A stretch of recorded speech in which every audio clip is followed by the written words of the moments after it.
Hey everyone, Nigel and Luke here, and welcome to another edition of Crimes of the Week International. Before we get to today's video, we're excited to announce that our official Patreon page is now live. Patrons will receive exclusive extended editions of each one of our Crimes of the Week and Crimes of the Week International videos. So if you want even more crime news coverage, head over to patreon.com/crimezone.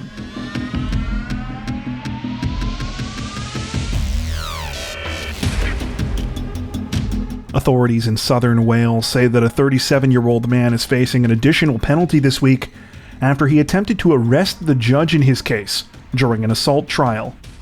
According to reports, Daniel Hughes was on trial at the Swansea Magistrates Court for allegedly assaulting a council enforcement officer outside of his home in Port Talbot back in July. When the officer tried to put a clamp on Hughes' vehicle, he reportedly responded by threatening him, damaging the officer's car, and then grabbing him by the neck. Obviously feeling that he wasn't in enough trouble already, when the court proceedings began this week, Hughes decided to up the ante, making his way across the room and climbing the desk of Judge Neil Thomas to try and perform a citizen's arrest. During the bizarre incident, Hughes claimed that he did not recognize the judge's authority. Hughes was eventually wrestled to the ground by security guards and escorted out of the courtroom, and later refused to return for the trial. The proceedings went on in his absence and ended with him unsurprisingly being convicted of the crime. Though his sentencing for the assault conviction isn't due to take place until next week, in the meantime, he has been given an additional 28 days for contempt of court.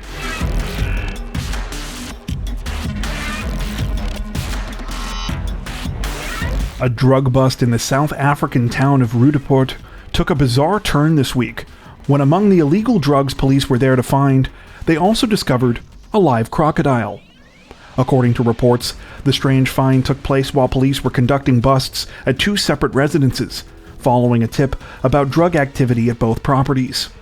At the first property in Dainfern, they arrested 4 suspects and confiscated an amount of crystal meth worth an estimated 400,000 rand, or roughly $27,000 US.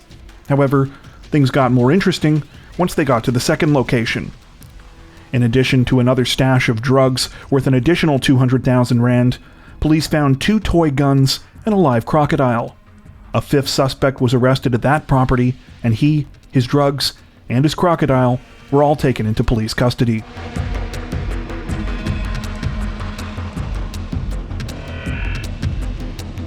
Authorities in the Australian state of New South Wales say that a 35-year-old woman is facing several charges this week after a dramatic roadside encounter with police. The incident first made headlines on September 30th, when a clip allegedly filmed by the woman, who has since been identified as Yasmin Rima, began to circulate online. In the video, Rima can be heard being yelled at by officers to put the keys to her car on the roof and step out of the vehicle, to which she refuses and says numerous times she does not consent and that she did nothing wrong. The video ends with an officer forcing open the door to the vehicle, while the sounds of Rima's screaming daughter can be heard in the background, obviously terrified about what is happening. Though the video immediately generated online backlash against police, another side of the story was soon revealed. On October 1st, police reported that the incident began when they spotted Rima driving in the Sydney suburb of Beverly Hills and realized that her vehicle was unregistered. When they attempted to pull her over to investigate, she allegedly kept driving and refused to pull off the road, prompting a chase. It was when that chase finally ended that Rima allegedly began filming, still refusing police orders and insisting that she had done nothing wrong. According to New South Wales Police, Rima is now facing several charges, some of which were added because she still refused to comply after being removed from her vehicle. Some of those charges include driving an unregistered vehicle, not stopping when requested to do so, and not complying with directions given by police. Rima has been released on bail and is due to appear in court again on October 19th.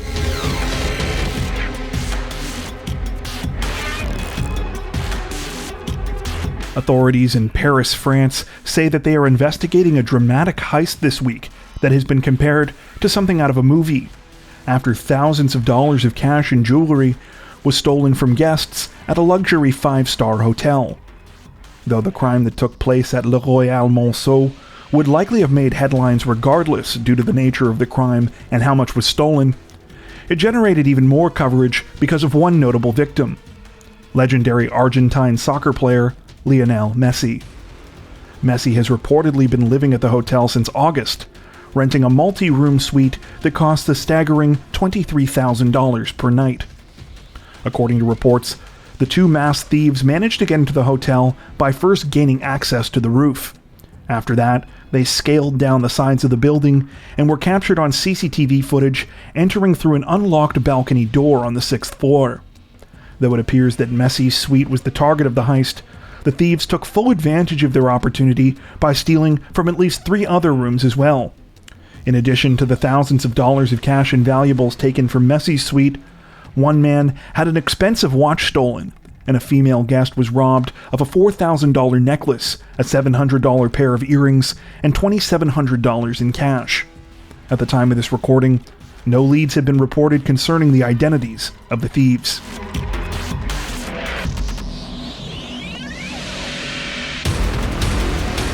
Authorities in the Indian state of Assam say that a 34-year-old man has been arrested this week after he reportedly beat his sick mother to death with a bamboo stick. According to reports, the incident took place recently in the Cachar district when a man named Amarjeet Deb came home from work. His father later told authorities that upon arriving home, Amarjeet dragged his mother out of her room and proceeded to violently assault her. The father claimed that he tried to intervene, but was also attacked by his son and was overpowered. The ailing woman was rushed to the hospital following the attack, but sadly succumbed to her injuries. At the current time, no reasoning has been provided behind the brutal attack, making it all the more chilling. Amarjeet remains in police custody and is due to appear in court sometime in the near future.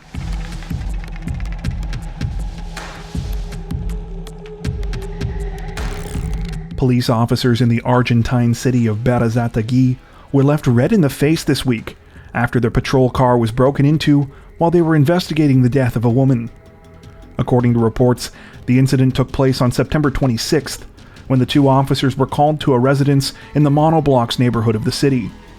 Though it turned out that the 45-year-old woman had died of natural causes, police would soon have a different crime scene on their hands when they returned to their vehicle and discovered it had been broken into. Reports allege that thieves shattered one of the patrol car's back windows before taking off with several items, including a bulletproof vest as well as a bag containing one of the officer's personal belongings. Among those belongings was the officer's police credentials, his driver's license, and 3,500 pesos, or roughly $35 US. That wasn't all though. Bizarrely, the thieves also made off with the entire rear seat of the patrol car as well. At the time of this recording, the incident is still under investigation, and no arrests have been made.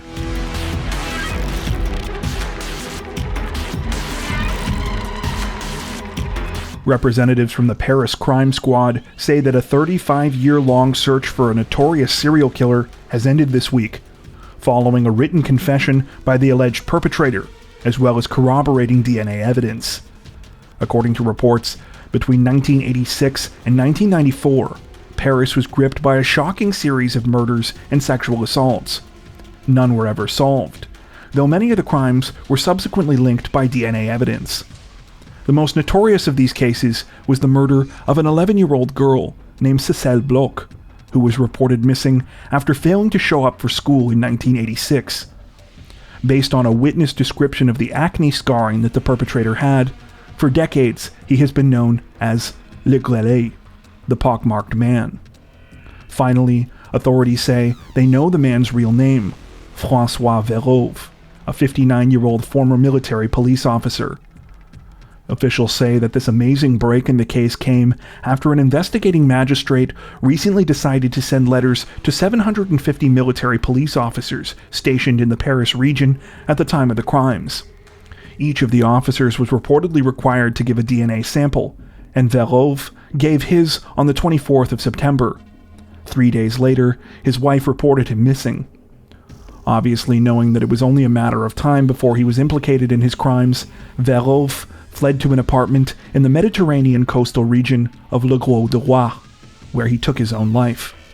Before he did so, he allegedly wrote a letter confessing to his crimes, saying that he had experienced impulses in his younger years, but he had since managed to get himself under control. The DNA sample that he provided has since linked him to several of the unsolved crimes. Authorities say that they are now looking into any other previously unsolved cases to see if there are more that Verhove might be responsible for.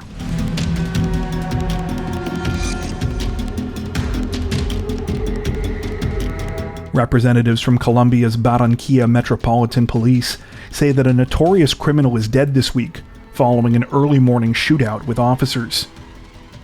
According to reports, Victor Carlos Perez de Alba was killed in a hail of bullets at a residence in the city of Soledad, just south of Barranquilla, at approximately 3:30 a.m. on October 1st. Police raided the home and were met by Perez de Alba, who was armed and began to shoot at them. They returned fire, and he was killed.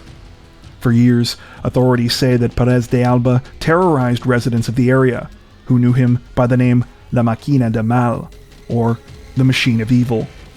He started his criminal life involved in small-time drug trafficking crimes, eventually working his way up until he had plenty of others working under his command. Perez de Alba first drew serious attention from police following the 2010 murder of a 25-year-old man named Kenny Niebles. Niebles was kidnapped and killed, and it is believed that he was dismembered on Perez de Alba's orders. However, at the time, authorities did not have enough evidence to link him to the crime. Instead, Perez de Alba remained free until the end of 2013, when he was arrested on a conspiracy charge relating to a different crime. He was sentenced to 6 years, but only served 5, and was released in 2018. Following the notorious criminal's release, he went right back to causing destruction and terror, until in October of 2020, authorities finally convicted him in the 2010 murder case, and he was sentenced to 37 years in prison. However, that conviction and sentence was handed out in his absence. By that point, Perez de Alba was on the run. Though he eluded authorities, Perez de Alba remained actively involved in criminal activity, and was suspected in a series of violent attacks against unionized drivers and public transportation workers this year. Last week, the mayor's office of Barranquilla and the government of Atlántico issued a most wanted poster for Perez de Alba, along with a $13,000 reward for his arrest. It seems that this is finally what generated the tips necessary to track him down. That brings us to the end of this edition of Crimes of the Week International. If you're a fan of the new series, don't forget to tell us in the comment section below.